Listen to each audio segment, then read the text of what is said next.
فرح ومعصمتهاي وكي سبحدي بشان ديسمبر 2020 baarlamaanka inta ciidan lagu wareejiyay shay ilaalinta inta ay soo gashay barnaamij siyaasadna ay ka hor akhrisay kiis eedeyna oo ciqaab ah waxayna codsatay in xildhibaana sideed oo aniga ka mid ahay xasaanada laga qaado. waxaan u malaynayaa BBC-da xildhibaano kale ka hadlay oo kiiska iyo saxaashiisa iyo waxa weeye sida xujireen hadda mar rabo inaan wax badan ku noqdo. arrintaas hadday dhacday anagoo aan hadalay waxaan ku nidhi arrintaas sharciyadan ka xignaa. xeer ilaalintu waxay xaq waxaan u lahayn 48 saac eeday noo soo jeedisay inay maxkamad nooga yeerto. waxaa ka soo wareegay haddaana khaldanayn misberi dabcan may lahayn kiiskan xildhibaanada maxkamad bay ka caadayaan marka loo fiiriyo hadalkiisii iyo eedda uu jeediyey iyo wixii uu isku daray iyo inuu xukun riday iyo inuu yidhi nimanka dembi baa dhacay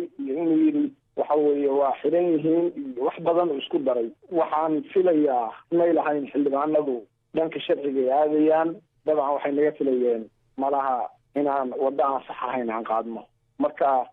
markii aanu nidhi sharciyadan xignaa sharcigaan diyaar u nahay wixii nagaga soo garbaxaya iyo ciddii wax nagu sheeganayso xeer ilaaliyihii 6 beri kabacdi xalay baan waxaan baraha bulshada ku aragnay warqad ay qortay maxkamadda sare.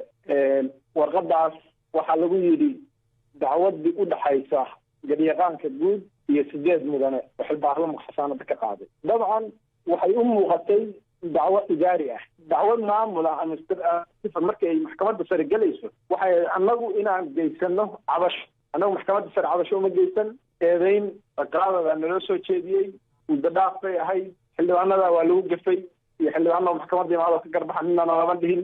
xeer ilaaliyihii nagu soo eedeeyey baarlamaanka hortiisa lahaa xasaanada nimanka laga qaado waxaa ku qoran sidaa warqadda ka aragtay ogeysiin. xildhibaan laakiin adinka iminka sidaad sheegayso dacwadiinnu waa sida la idin sheegay mid idaari ah markii horena dacwad ciqaabay ahayd. maxaad u doorbidaysaan dacwaddii ciqaabta ahayd oo idaariga a ku diidantihin? walaal anagu waxaan ognahay inaanaan dembi gelin. anaga keliya ma ogin baarlamanka og ummadda oo dhan baa og. mooshinkaani wuxuu mooshin abaabulaa xukuumadda dabada ka riixaysay. mooshin siyaasadeed buu ahaa kala aragti duwanaansho arrimaha qaybtood ajandayaasha golaha horyaalla qaybtood iyo dabcan cabsi xukuumaddu ay ka qabtay malaha doorashada aqalka sare ee soo socota. sababta anagu aan sharciga isu xajinay baa waxay ahayd waxaan meesha laga soo jeediyey baan sax ahayn.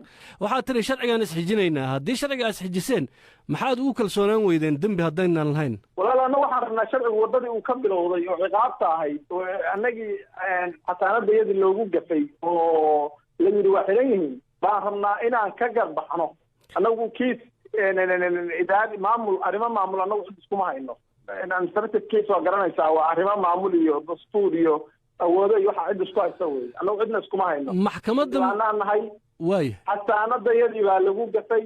xeer ilaaliyaha guud baan uga fadhinay eedayntii uu noo soo jeediyo ku codsanayay in xasaanadayada lagu qaado inuu soo bandhigo.